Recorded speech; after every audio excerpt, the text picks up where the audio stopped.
Chapter 4, Section 2, in the reading of A Course in Miracles.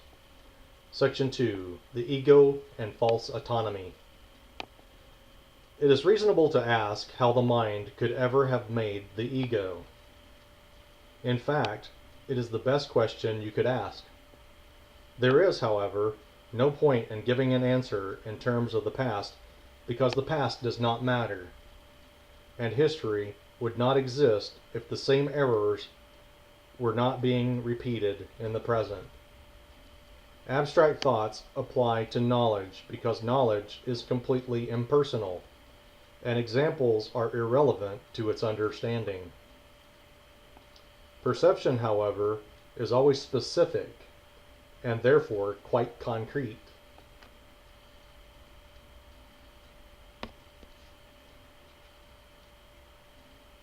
Everyone makes an ego or a self for himself, which is subject to enormous variation because of its instability.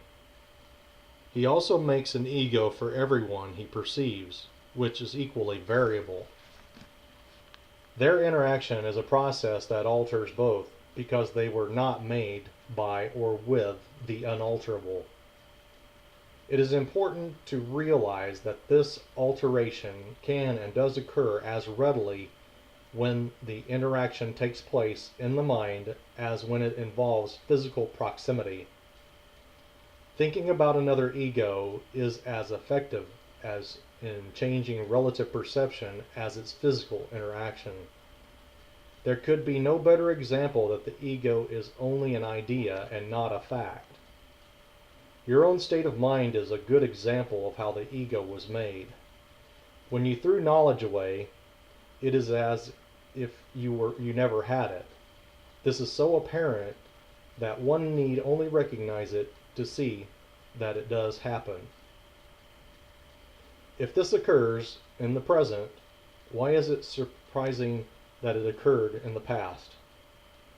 Surprise is a reasonable response to the unfamiliar, though hardly to something that occurs with such persistence. But do not forget that the mind need not work that way, even though it does work that way now. Think of the love of animals for their offspring and the need they feel to protect them. That is because they regard them as part of themselves. No one dismisses something he considers part of himself.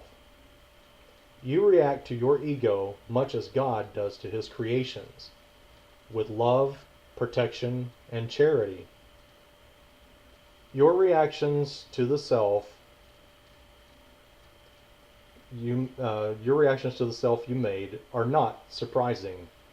In fact, they resemble in many ways how you will one day react to your real creations, which are as timeless as you are. The question is not how you respond to the ego, but what you believe you are. Belief is an ego function, and as long as your origin is open to belief, you are regarding it from an ego viewpoint. When teaching is no longer necessary, you will merely know God. Belief that there is another way of perceiving is of the loftiest idea of which ego thinking is capable. This is because it contains a hint of recognition that the ego is not the self. Undermining the ego's thought system must be perceived as painful, even though this is anything but true.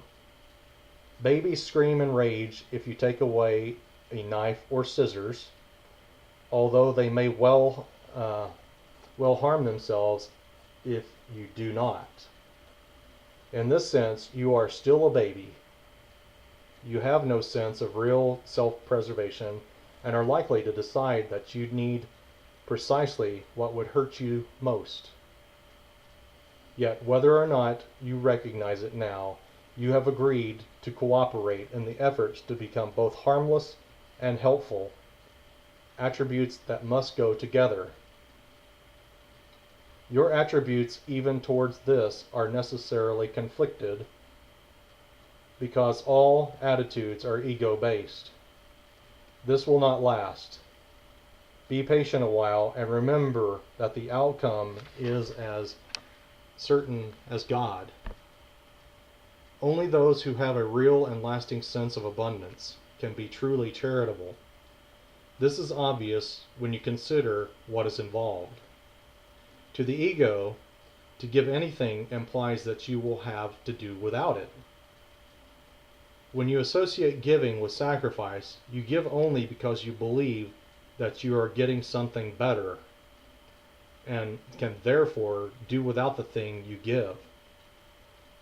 Giving to get is as inescapable is an inescapable law of the ego, which always evaluates itself in relation to other egos. It is therefore continually preoccupied with a belief in scarcity that gave rise to it. Its whole perception of other egos as real is its whole perception of other egos are as real as is only an attempt to convince itself that it is real. Self-esteem in ego terms means nothing more than that the ego has deluded itself into accepting its reality, and is therefore temporarily less predatory. This self-esteem is always vulnerable to stress, a term which refers to any perceived threat to the ego's existence. The ego literally lives by comparisons. Equality is beyond its grasp, and charity becomes impossible. The ego never gives out of abundance, because it was made as a substitute for it. That is why the concept of getting arose in the ego's thought system. Appetites are getting mechanisms, representing the ego's need to confirm itself. This is as true of body appetites as it is of the so-called higher ego needs. Body appetites are not physical in origin. The ego regards the body as its home and tries to satisfy itself through the body. But the idea that this is possible is a decision of the mind, which has become completely confused about what is really possible. The ego believes it is completely on its own, which is merely another way of describing how it thinks it originated. This is such a fearful state that it can only turn to other egos and try to unite with them in a feeble attempt at identification, or attack them in an equally feeble show of strength. It is not free, however, to open the premise to question, because the premise is its foundation. The ego is the mind's belief that it is completely on its own. The ego's ceaseless attempts to gain the spirit's acknowledgement and thus establish its own existence are useless. Spirit, in its knowledge, is unaware of the ego. It does not attack it, it merely cannot conceive of it at all. While the ego is equally unaware of spirit, it does perceive itself as being rejected by something greater than itself. This is why self-esteem in ego terms must be delusional. The creations of God do not create myths, although creative effort can be turned to mythology. It can do so, however, only under one condition. What it makes is then no longer creative. Myths are entirely perceptual, and so ambiguous in form and characteristically good and evil in nature that the most benevolent of them is not without fearful connotations. Myths and magic are closely associated, since myths are usually related to ego origins, and magic to the powers the ego ascribes to itself. Mythological systems generally include some account of the creation and associate this with its particular form of magic. The so-called battle for survival is only the ego's struggle to preserve itself and its interpretation of its own beginning.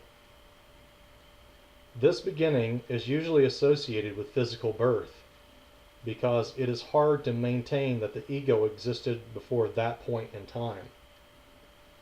The more religiously ego-oriented may believe that the soul existed before and will continue to exist after a temporary lapse into ego life.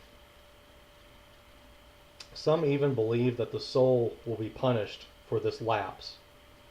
However, salvation does not apply to spirit, which is not in danger and does not need to be salvaged. Salvation is nothing more than right-mindedness, which is not the one-mindedness of the Holy Spirit, but which must be achieved before one-mindedness is restored. Right-mindedness leads to the next step automatically because right perception is uniformly without attack, and therefore wrong-mindedness is obliterated.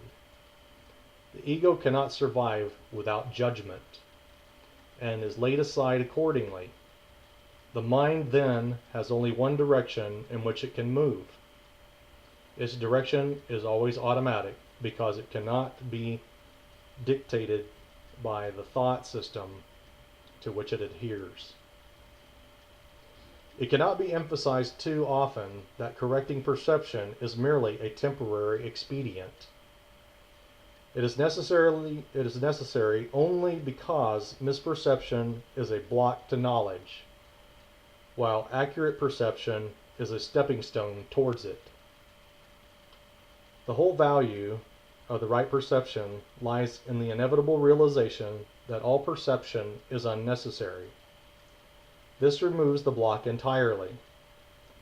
You may ask how this is possible as long as you appear to be living in this world. That is a reasonable question. You must be careful, however, that you really understand it. Who is the you who are living in this world? Spirit is immortal, and immortality is a constant state. It is as true now as it ever was or ever will be, because it implies no change at all. It is not a continuum, nor is it understood by being compared to an opposite. Knowledge never involves comparison. That is its main difference from everything else that the mind can grasp. That is the end of Chapter 4, Section 2 in the reading of A Course in Miracles.